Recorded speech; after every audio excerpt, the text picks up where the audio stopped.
Hello, everyone. A very warm welcome to you.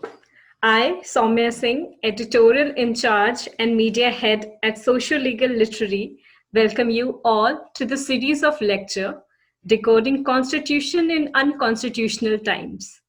We at SLL are committed to provide excellence in the fields of law, literature, and social issues. We have conducted various interview series, research projects, sessions like Samvad, Samvidhan Samvad, and discussions to provide our viewers an opportunity to interact with the stalwarts all across the globe.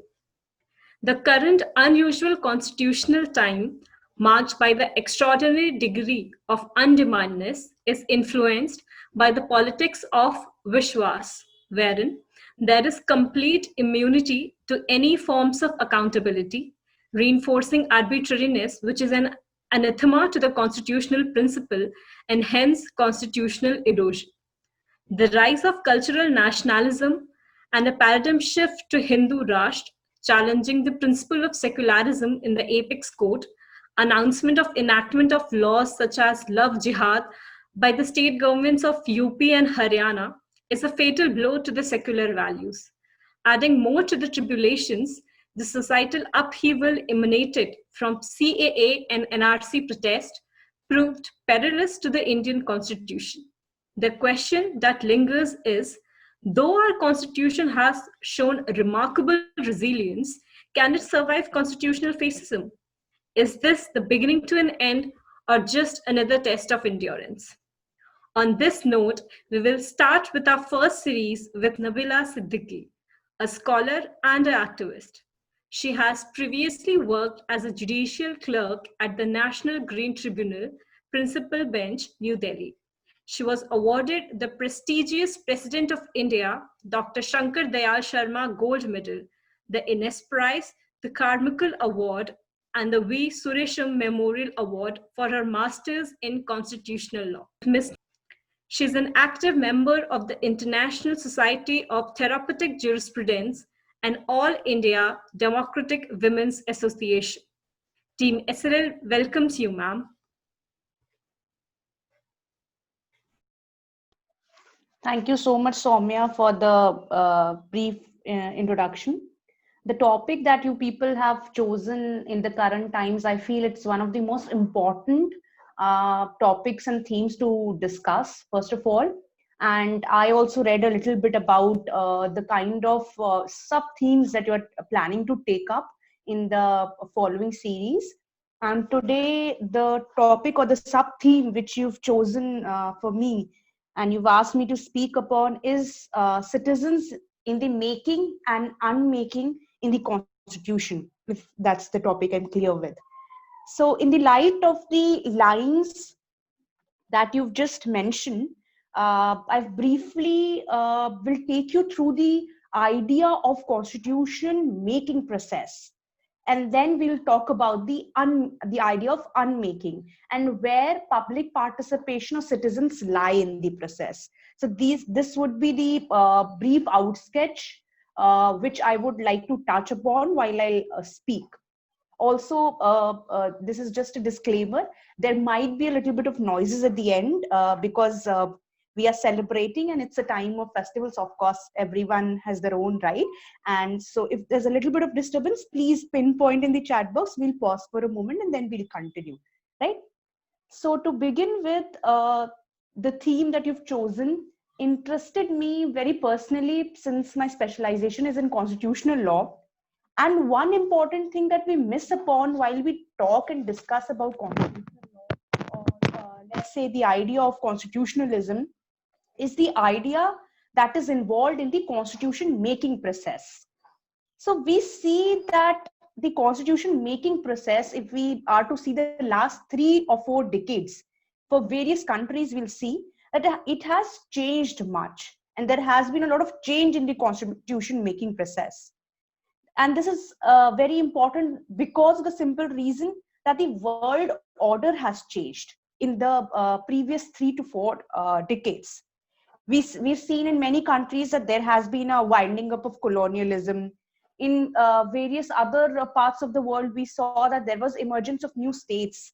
And in various other parts of the world, we saw that there was end of military regimes, or let's say even the collapse of communism, or let's say the idea of ending a civil war or civil conflict wherever there are multi-ethnic groups in the states. So these were the few reasons because of which the world order changed. And to address the changing world order, we had changing ideas or the process of constitution process making or constitution making in the last 3 or 4 decades.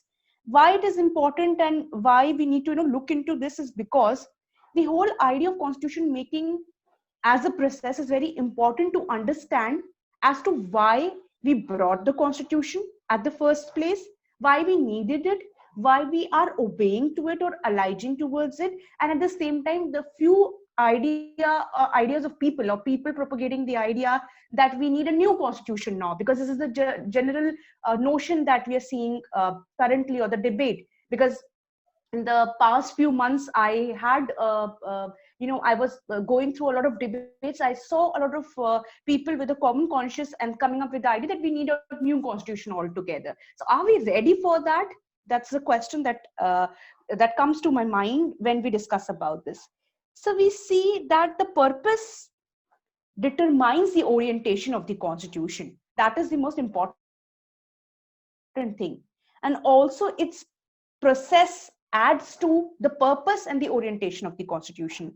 So in a way we can say that constitutions are actually dependent on the national contexts of a country. So for instance, India had a national context. India was moving away from the British Raj and it wanted democracy in the truest sense. It needed a document to be guided through. That's why we had a constitution. So the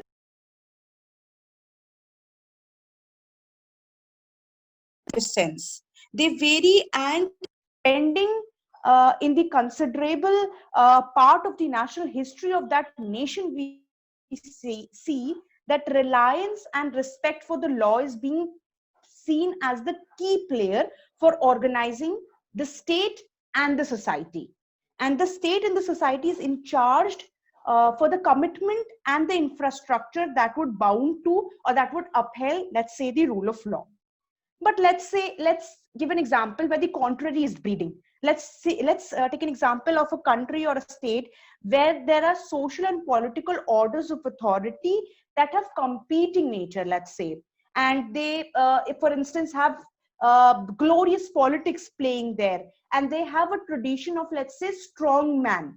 So these are the ideas. And to give an example would be, let's assume any state which had military orientation or which followed a dictatorship pattern. So for these kind of states, what they did was the authority vested in the religious or customary leaders.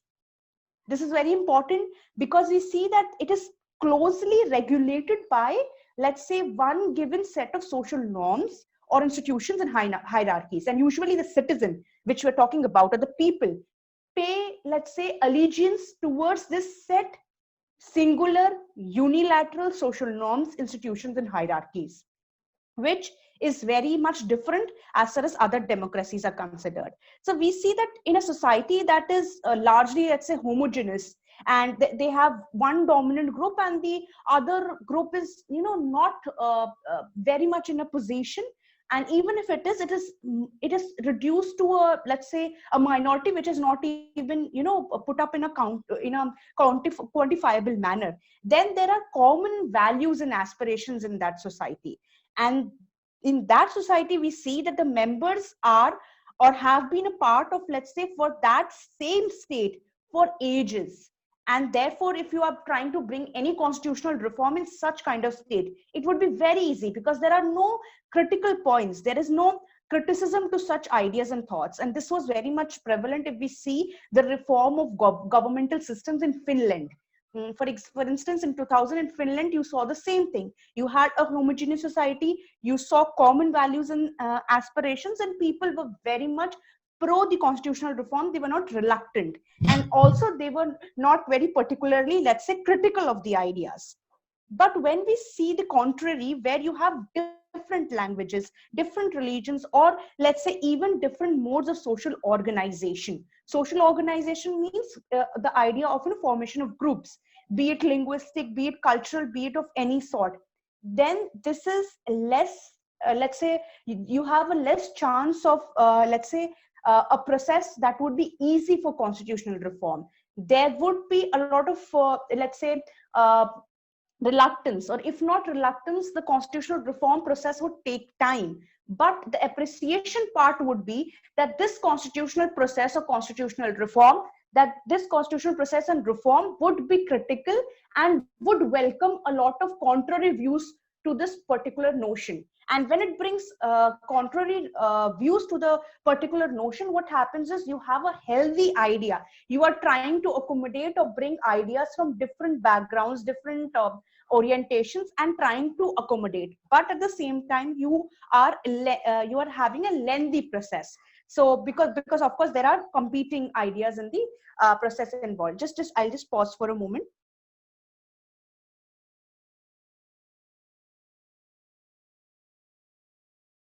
Yes. So this is what happens. These are the two differences that we see in the process. Now, what happens is, in certain countries, people see constitution as symbols, whereas in certain countries, people see constitution as manifestos and legal rules. So where do we try to fit in the idea of citizen, where we see constitution as symbols or manifestos or legal rules? And what is the difference when we see constitution as a symbol or a manifesto? So this is one important thing which I wanted to discuss today. This is a bit off track, but I'll just try to explain why I'm trying to bring this idea. So we see that a constitution has several dimensions, not the one that usually the students, if we in India try to see, that constitution is a document through which let's say a state governs itself. It's not that simple. A constitution is a thought in itself. It's a philosophy in itself. And when I say this, it's because a constitution carries several dimensions. And when I say it carries several dimensions, I am supporting the argument given by Professor Ware. I think we all are aware with the idea that Professor Kenneth Ware gave.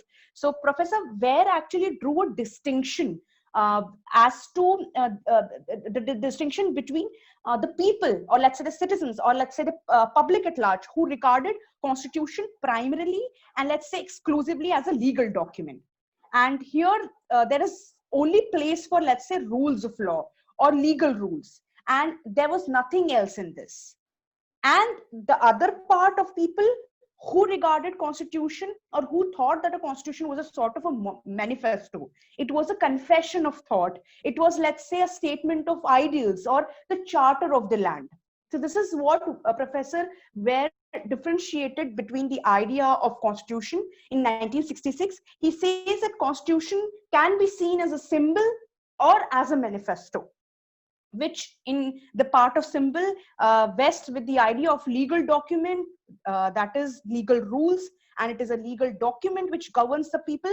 But if you see it as a manifesto, it's a confession of faith, it's a statement of ideals, it's a charter of the land, and that is how people view constitutions in two contrary views. Now, when we see constitution in two contrary views, that is as a symbol and as a manifesto, when a citizen sees it that way, what is the difference that follows? So we see that when Professor Ware wrote in 1966, there was this debate of the idea of constitution, and in the times to come, that is after 1966, we see that this debate goes on. A lot of countries at the later stages, when they study constitutional history and constitutional philosophy, some regard their constitution as manifestos and some regard their constitution as, let's say, a symbol. But for India, very luckily, we regarded constitution as a manifesto, as a charter of the land, a confession of thoughts, because a lot of people had a say in that. And that constitution was somewhere, let's say, very much embedded to the lives of people. It was not reduced to a mere symbol, a legal document. But in the current times, what we're seeing is that the constitution is being turned into a symbol altogether. So you're having a lot of changes throughout right now currently, as far as the citizens viewing the constitution is considered. So this is one important thing that comes up when we discuss this. Now, there's one important point that I like to take up is uh, what is the choice for the constitution makers when they are actually making a constitution, and how do these choices actually make up the idea of constitution making process? So we see that there are many issues which are of serious concerns, or let's say dilemmas for constitution makers. And what are these issues pertinently? If I were to ask any student of VLLB or masters for that matter, so everyone would, very instantly say, ma'am, the first thing that comes up to a mind would be that what is the proper balance among the national, the tribal, the religious, and the linguistic identities? Is there a proper balance be voting, and how are you accommodative of others? Or let there be questions like, what is the appropriate balance between the principles and the details of policies? So these are the questions that sounds up when we talk about the dilemmas that are before the constitution makers. Now the institutions also, and when I'm talking about the institutions, I feel that you understand what I'm trying to hint at. Especially given in the current work for independent institutions, we see that there is a lot of questions that bubbles the mind of constitution makers when they are talking about the ideas, or when they're discussing serious dilemmas. So we see the important idea that independent institutions incapacitate the state and undermine the legitimate political processes. And do they do that? So, and Ambedkar along with the other members of the Constitutional Assembly also addressed few more important questions. And that is, what is the criteria for success of the constitution that constitution makers should apply? And this is one question which is very important, because it lands up with the another question, that is longevity one of them? How long would the Indian constitution for the times to come? Is it amenable to change? Shouldn't each generation, let's say the people for that matter, each generation, I'm talking about the generation that is people, decide their own system of government? If you are to read Ambedkar's constitution written by Akash Singh Rathod, The Secret History of Indian Constitution, or People's Constitution written by Rohit Tay, you'll see how important people's participation, or people, or let's say citizen for that matter at that point of time, is important. Because how do people and citizen absorb the question or read the question would decide how long it would stay. So the current regime or the current times are hinting towards the idea, or let's say are talking about the idea and questioning the whole legitimacy of the political process altogether. And these are the questions which are already, let's say, answered by the Constitutional Assembly. If we were to read volume 7 and 6 specifically, page number, I guess 57 to 90 somewhere, you'll find in volume 6 and 7, volume 6, not 7, if I'm not wrong. So they've briefly discussed about these ideas. And how did they answer this? This would be a natural question. They answered this by actually constitutionalizing the responsibility and duties of the citizen.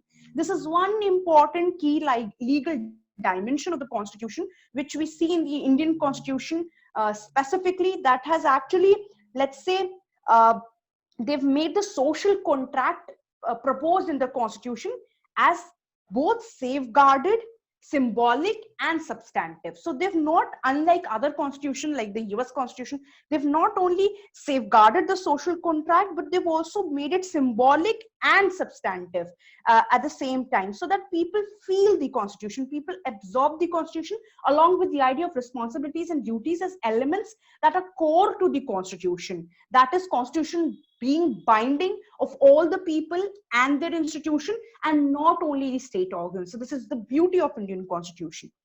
Now, of course, there are changing ideas and practices in the constitution making process. We see that the process for constitution making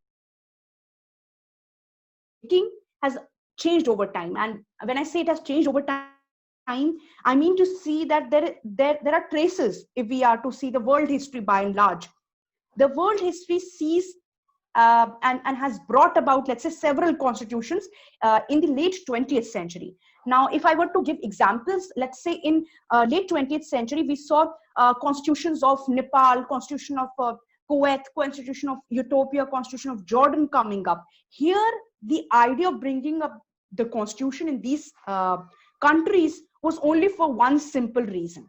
And the idea was that it was a prerogative of the monarch to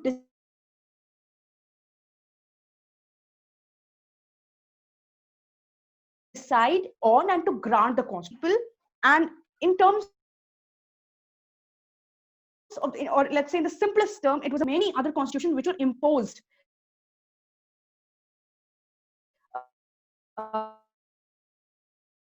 on the colonized people. And when I'm talking example here would be in the Western imperial system, let's say the MacArthur Constitution in Japan after World War II. This was one of the classical examples of, people being imposed, colonized people being imposed with the constitution. So that's one example which I'd like to give here. But then when we see in the early and the middle of the 20th century, there were democratic processes of constitution making coming up. And these slowly became the norm. And they slowly became the norm, with the principal responsibility being, assigned to a parliament or constituent assembly. And this is also one of the beauties of the Indian constitution and the role of citizens in the making process, where we see that the principal, which was instituted in itself through a democratic process. So the question that people right now have is that, are we ready, or are we going to bring up a new constitution? So just keep in mind while I'm discussing this, just put up a right or a wrong, that are we fulfilling all the ingredients? Are we in a situation to address all the concerns that I'm addressing right now, that when we put up the argument that yes, we need a new constitution, and yes, there's a need to replace the constitution altogether. So yes, coming back to the point. So here we had a democratic process in the constitution making, and it in itself instituted a constituent assembly which was elected, which had the process that was very let's say which involved a lot of, let's say, democratic process in itself. So here we see that there is an emphasis and there's a greater shift towards the active and intensive participation of the people. And when I say that you are seeing a shift of the active and intensive participation of the people, I'm saying about the idea that be it social organizations, or be it communities, or be it individuals in the process, they all had a say. And this, as in process, when we talk about the diverse countries, let's say not only India, such process was followed in Kenya, it was also followed in Thailand, it was followed in Bolivia, it was followed in Uganda, and so many other countries. And this shift that I'm talking about is broadened by the concept of the people's democratic right. People's democratic right in public participation as far as the forming and empowering of the idea of citizen. And when I'm talking about this somewhere also can be debated, pushed the idea of, let's say, the right of self-determination, which we largely talk in the international sense through ICCPR. So people often say that the idea of self-determination can be traced through the constitution making process and the idea of public participation, which these countries actually showed the world order, or showed the globe at large, that how important this is. And therefore it found a way in the ICCPR. So this is how, if you read through the municipal law, the international law, and not only international law incepting in the municipal law, if we were reading it, in the reverse manner. So public participation, we see in the context of, let's say, variety of purposes that contemporary constitutions are coming up, we see that, of course, this process is very complex, it's very lengthy, and of course, Indian constitution, it's often alleged that it's the most lengthiest constitution, and it is a bag of borrowings and whatnot. But then we see that it has also accommodated experts from constitutional law, people from political science, people from executive, and they all have in their own sense played a very important and crucial role. And this is where the beauty of Indian constitution also lies. And in a sense, we also see the idea that, or the question that naturally comes up is ma'am, you're talking about the constitution process, you're talking about the idea of constitutional making. One question that I have is, or that would naturally come is, can't there be a solution, or can't there be a roadmap for times to come where we have already laid down design for constitutional making? So people are even questioning that, can the constitution making process be designed, or let's say, can you have a roadmap ready, so that, for instance, even tomorrow India wants to come up with a different constitution altogether, or if any other country wants to come up with a constitution, so can the constitution making process be designed? So this is one important question which constitutional experts and philosophers are trying to address at the current time.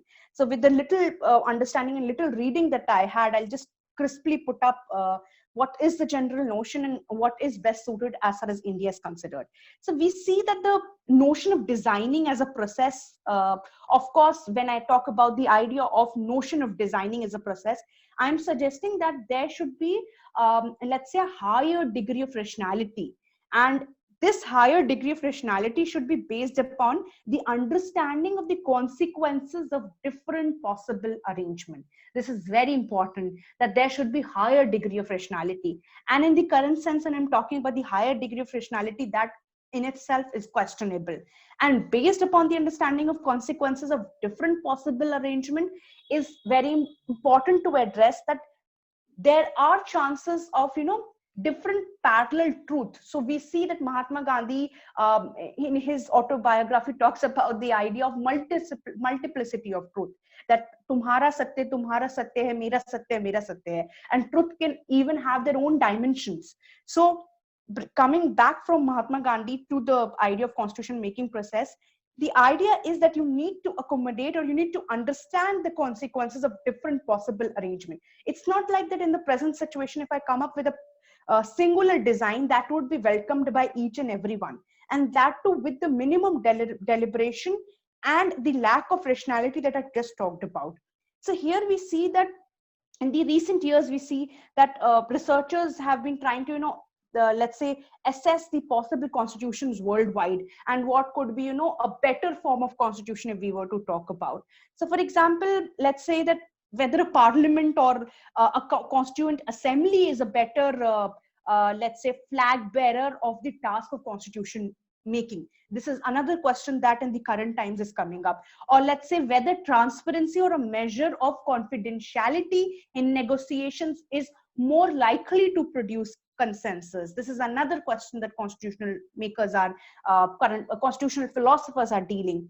Or whether deadlines should be prescribed for the conclusion is more likely to produce a different stage of process. So these are the current questions that the constitutional philosophers are currently addressing, that if we were to see constitutional making process altogether from a different angle, let's say that the parliament is a fit organ to make up a constitution altogether again, or a constitution assembly is in a better position. So these are the type of arguments which we are trying to build upon when you see a lot of world constitution and compare it with India. And then why you place Indian constitution still in a better position. So these are the types of questions, even in through research papers, you'll find out.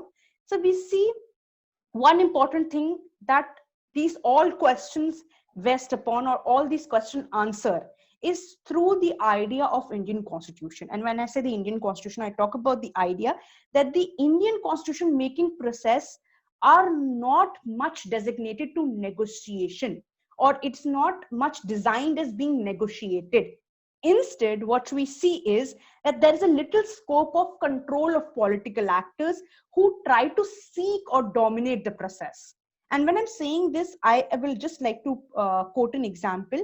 For instance, we see in Kenya, the Kenyan process in the constitution making, or let's say the considerable agreement on the design of constitution which was followed in Kenya, it actually began at the end of, let's say, somewhere in 2000. And it involved a lot of key role for experts in higher degree of, let's say, popular participation that was involved. And it also led to the growth of people's consciousness of power. And there came an idea. And that idea became clearer, that the agreement dissolved as politicians tried to exclude others from the constitution makers. And in the mid 2004, if you are to read the making of Kenyan constitution, you see that politicians took charge of it. And the process beginning in 2008 was substantially, we see, in the hands of the political class, which in the Indian constitution is absent. So that is one check and balance that currently we cannot address, but at the time of the constitution making, we did address and we did accommodate that the political class wholly did not took over the slow process of constitution making. There's one question: do you think that the people are embracing the constitution? Shall I take the questions in the end? Let me just, otherwise I'll forget. So that's one problem I have. Would that be okay? Okay, perfect. Yes. So now the question comes up, or the principal focus that comes up is that the principal focus is in the method whereby the constitution is being made or enacted, or what are the key factors or key, let's say, forms of representations on the mode of enactment whereas a constitution is considered. So these are the few questions that come up when we make up a constitution. And if I'm not wrong, recently, if you people also wish to read, there was a recent paper by Abhinav Chandrachud, where he's compared the idea of constitutional morality with the second basic structure doctrine. So he says that constitutional morality is somewhat, like a second basic structure doctrine. So if you want, you can read that. So it talks about the idea of how beautifully the Indian constitution addresses the most problematic, or let's say the most unheard questions of the times, and how it addresses in the most feasible manner. So that's one paper which we can have a look if you wish to. So yes, coming back to the idea which I was talking about. So these are the questions that comes up before us, and it's very important to address at this point of time, because we see that the design is often made by parties which are engaged in, let's say, a lot of notorious activities. And people who talk about constitutional designs are the ones who are actually engaged in conflicts. So for instance, in Nepal 2006, we saw that there was unusual, let's say, agreement that took place. And whenever we talk about the unusual agreements, it's often seen that the propagators of constitutional designs are the one who are seeking international, let's say, interference in their constitution making process. And that is what happened with even the Kenyan constitution. It happened with a lot of other countries, where at the end of the day, the matter was brought about through the international community, and the international community had to step in and interfere in the process of constitutional making, and at the same time, in extreme circumstances, also frame a constitution for that particular country. So now the question would come that what is the scope of reform in the constitution? If we were to see it from the perspective of reform, what would that reform be? Let's say interim, minimal, or complete. And when we're talking about reforms of different sorts, that is interim reform, minimal reform, and complete reform, where does India stand? So this is one important question which comes up. So we see that the initial choices that any country has or faces is whether to engage in an incremental constitutional change, which is happening in India. Incremental constitutional change, or replace an existing constitution with a wholly new document. And that reflects a new order altogether, as you've mentioned in the beginning of the discussion. And when I'm saying an incremental constitutional change, what happens is you do not bring it overnight. You bring certain laws by time to time, by, year by year, whereby slowly you creep in the idea which you have in the larger picture. So this is what is even in some sense can be said is happening in India. So in reality, we see that countries, initially they would not decide to embark upon the approach that they, eventually change, or they'll, let's say, adopt the other constitution,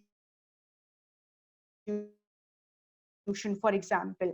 But then mental change, like every slow sudden change that is noticeable and has a deep, graving, nail biting effect on the parent document altogether, is found to to have been a process whereby a whole new constitution requirement is being brought by the citizen. So the citizens slowly start saying that we need.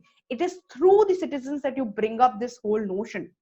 Or let's say when the major changes are proving impossible, but they are gradual in the sense that they prove the impossible as possible. So these are the few ways and ideas through which you slowly creep in the idea of reform, or let's say the notion of bringing a new constitution altogether. Now in this incremental approach that I'm talking about, we see that the drafters, they confront with an outstanding problem, and then they remove the most offensive passage from the existing constitution, offensive to the majority. So they remove the offensive passages from the existing constitution, and they start addressing glaring, or let's say gray areas, which would create more rift, or let's say which would create unnecessary debates. And at the same time, what they'll do is they will time generate momentum for a continuing revision. So they will generate the need that there should be a revision every now and then.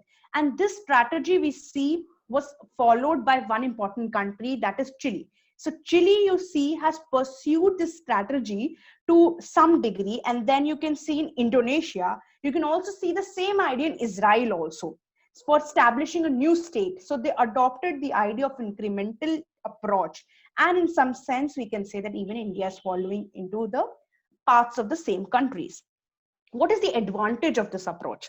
Now, the advantage of this approach is there's this lessening of drama around the constitutional change altogether. So for instance, if I change the constitution altogether today and replace it with a new constitution, of course there'll be revolt, there'll be a lot of problems inside the country. And even if I slowly deep down inside my heart want a new constitution, would at the same time be not accommodative of the idea. So what I do is I slowly bring out the changes through the process. That is an incremental approach. And this is what has happened in Israel, it has happened in Chile, it has happened in Indonesia.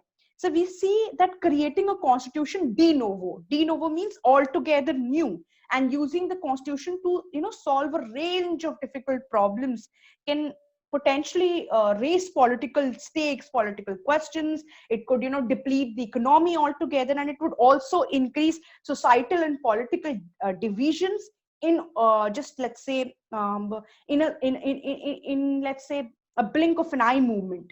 But through an incremental approach, what happens is, this is the most workable approach. What you do is, there is significant trust among the political representatives and between the representative of the constituents which they reflect. And adopting this particular mechanism, what they do is they bring an interim constitution. And this interim constitution has a reflection or a resemblance to the incremental change or the incremental approach. And this is definitely a transitional stage which is leading towards a full reform.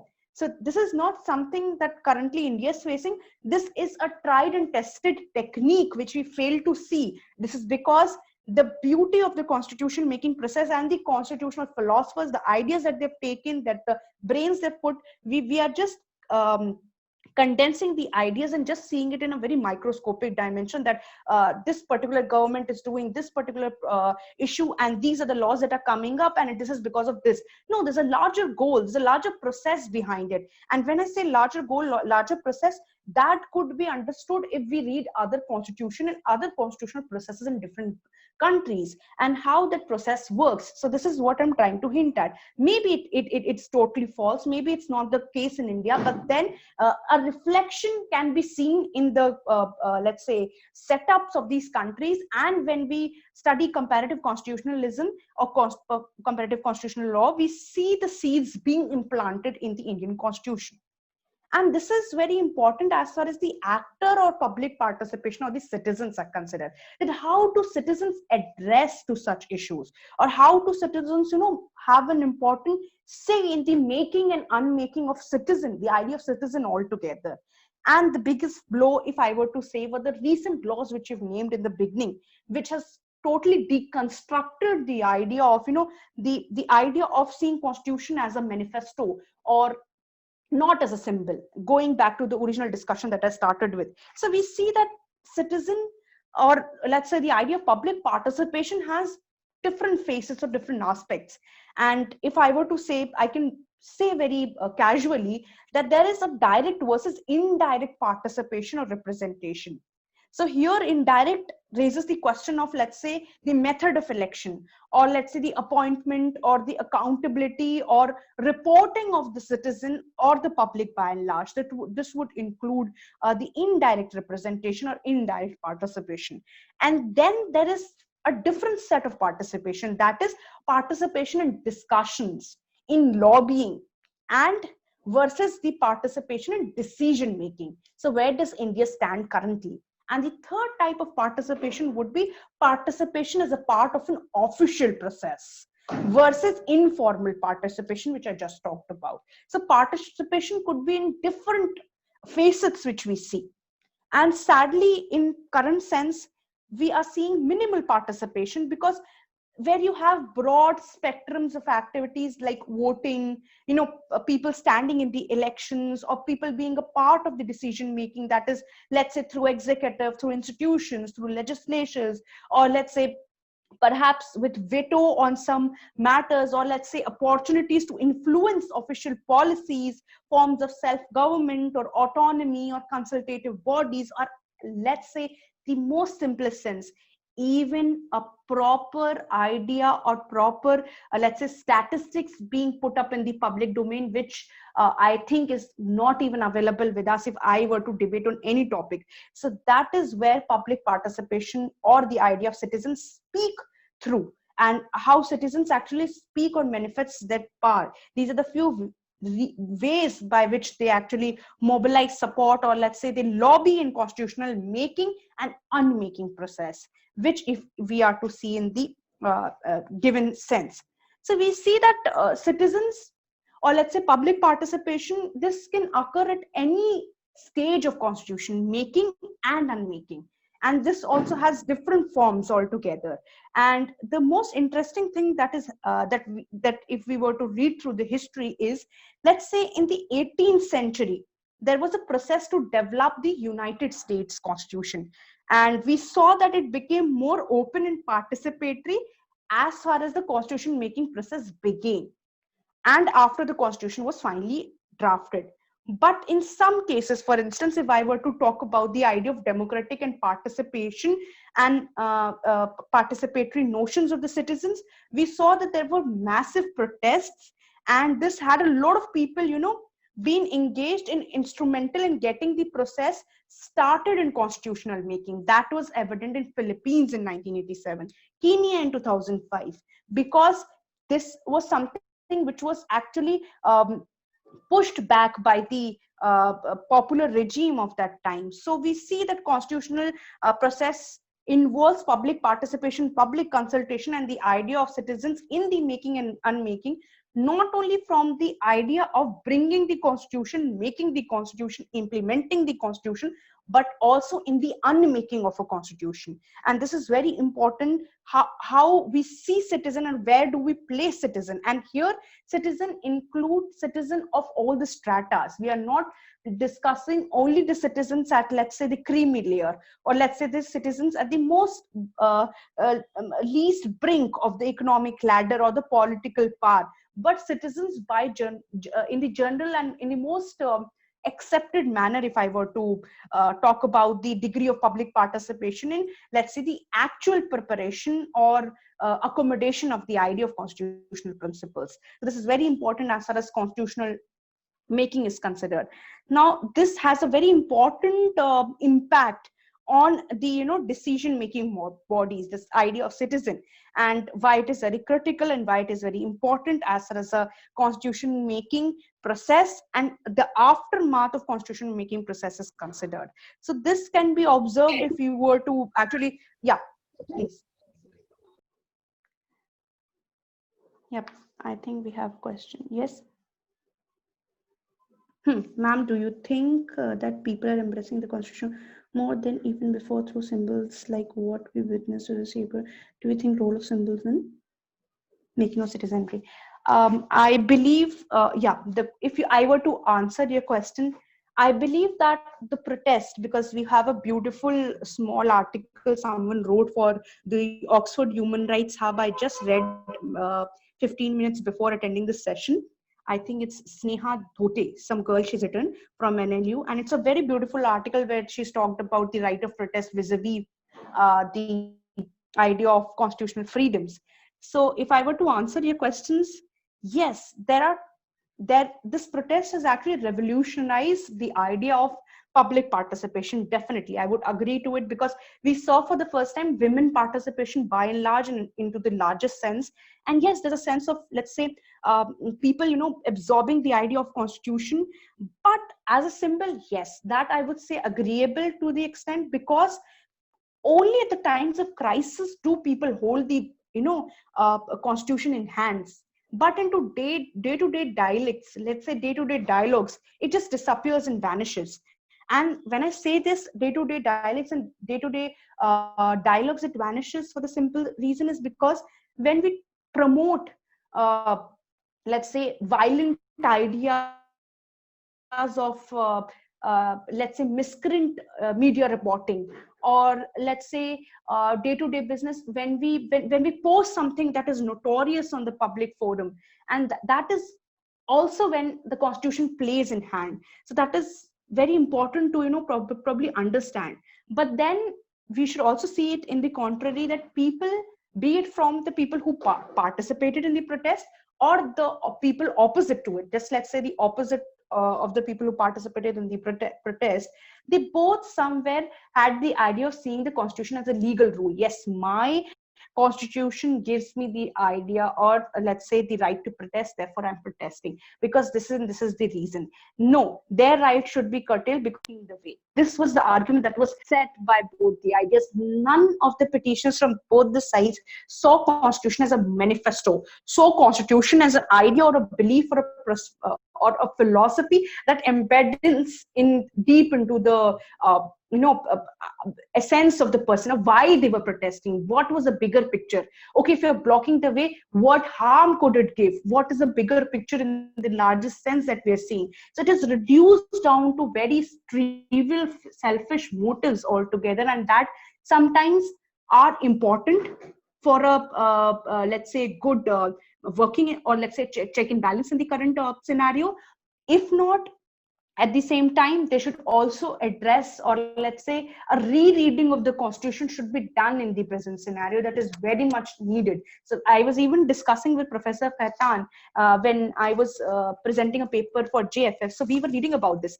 So he was saying that the idea of rereading constitution in Urdu, Hindi, English is something which should be made a practice every day, and it should be made a narrative of the times, because half of the people are not even concerned, or not even they're not even aware of what process did we go through when we came up with the constitution, what was the labor that was put through, and why it is called as one of the most fertile, most accommodative. And when I say fertile, that means that it has an idea of generating, or let's say producing more beautiful aspects that we are yet to see. But what we are doing is we're choking this fertile document at a very nascent stage, because it has a longevity, and this longevity is tested through the idea of constitutionalizing the idea of citizens by placing them both under the idea of freedoms, responsibilities, and duties. So this is what we are doing. Yes. Yes, thank you so much for sparing out time and being with us.